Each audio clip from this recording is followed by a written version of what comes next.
next, let's look at the extract rule. Now, the extract rule is really straightforward. You have a log of some kind, and you wish to pull values out of it without destroying the original log.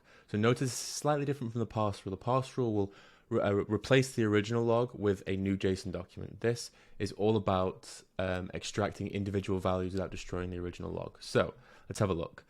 The extract rule here, I have a sample log that I want to use, which is this.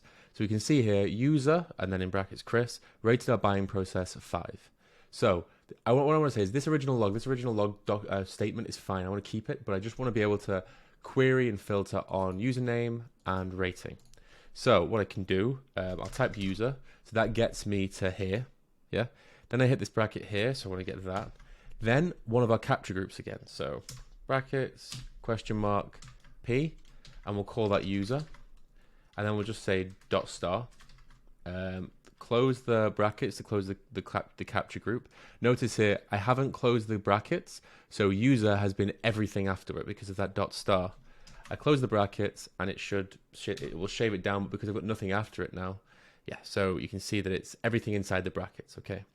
Then I'll say rated our buying process, and then once again, curly brackets, capture group, and I'll say rating, for example, yeah?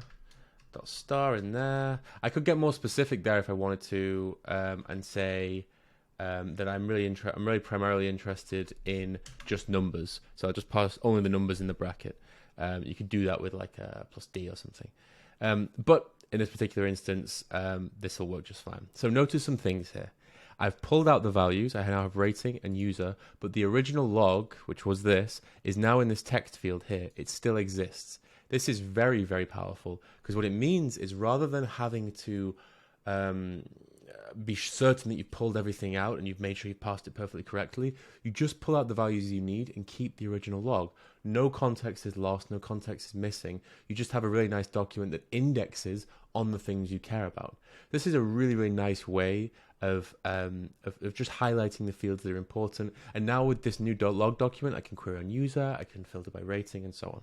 So yeah, this is really straightforward for these kinds of messages. For more complex use cases, you could, for example, have a HTTP status hidden inside a message, and you just want to pull that value out and make it available. Super, super common. But this is just a really quick run through of how to do that. Always remember, lock in using the rule matcher, application subsystem and severity to make sure you're doing this to the right logs, because adding extra field into logs you don't need is kind of pointless. So yeah, that was just a run through of the extract rule.